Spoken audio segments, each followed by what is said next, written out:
Hello everyone, welcome to my channel. This question was recently asked by JK SSB. हमें एक matrix दी गई थी A that was 2 0 0 0 2 0 and 0 0 2 and हमें निकालना क्या था. We are asked to find determinant of adjoint of A. तो हमें निकालना था determinant of adjoint of A. इस क्वेश्चन को करने के दो तरीके हैं. पहला तरीका ये है कि पहले हम निकालेंगे एडजॉइंट ऑफ A.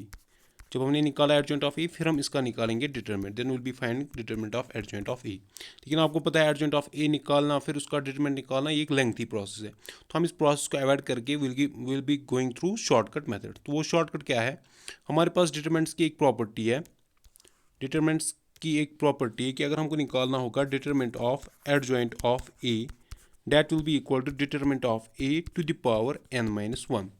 अगर हमको निकालना होगा determinant of adjoint of A that will be equal determinant of A, जो एक ए हमको मेन मैट्रिक्स दी गई है उसका determinant to the power n-1. n मतलब इसका ऑर्डर क्या है. यहाँ पे आप देखेंगे हमारे पास जो मैट्रिक्स है that is a 3x3 matrix.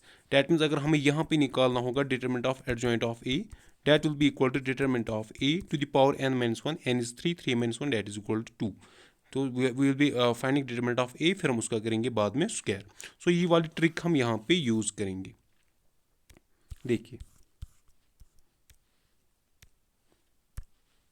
हमारे पास है डिटरमिनेंट ए का, हम निकालेंगे पहले दैट इज 2 0 0 0 2 0 0 0 2.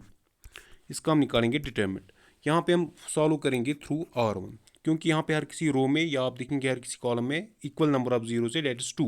सो हमेशा हम सॉल्व करते हैं उस वाले रो से या उस वाले कॉलम से जहाँ पे मैक्सिमम जीरोस होंगे. तो यहाँ पे हमें कोई फर्क नहीं पड़ेगा. Will be expanding by R1, expanding by R1. तो क्या लिखेंगे हम पहले हम लिखेंगे 2. जब हम 2 लिखेंगे फिर आपको पता ही होगा 2 लिखने के बाद corresponding row and corresponding column that will be cancel, right. उसके बाद जो यहाँ पे हमारे पास बचता है इस वाले का हम निकालेंगे डिटरमिनेंट. और इसके पहले यहाँ पे आएगा प्लस, ये आएगा माइनस, ये आएगा प्लस, ये भी आपको पता ही होगी. सो this will B 2 into, now will be solving this determinant. This is 2 into 2 that is 4 minus 0 into 0 that is 0.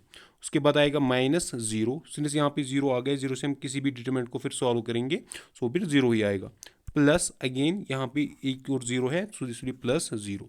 So we are left with 2 into 4 minus 0 that is 4. So this is equal to 8. So determinant of A की जब हमने यहाँ पे बात करी, जब हमने determinant of ए यहाँ पे निकाला, determinant of A det came out to be 8. Now we have to find determinant of adjoint of A. That will be equal to determinant of A to the power n-1. और यहाँ पे हमारे पास जो n है that is equal to 3. So this will be determinant of a to the power n-1 that is 3-1. That will be determinant of a to the power 2. So this will be equal to determinant of a हमने यहाँ पे निकाला that is 8 to the power 2. So this will be 8 square that is 8 into 8. So that is equal to 64. 64 will be the correct option. मैंने YouTube पे भी देखा था कुछ टीचर्स ने क्या किया, उन्होंने पहले निकाला है एडजॉइंट ऑफ ए, फिर एडजॉइंट ऑफ ए निकालने के बाद फिर उसका निकाला ट्रीटमेंट. सो होता है एक लेंथी प्रोसेस है. एमसीक्यूज वैसे नहीं आते. एमसीक्यूज आपको आएगा इसमें ज़रूरी कोई शॉर्ट ट्रिक होगी. So I hope this trick was helpful for you. Thank you.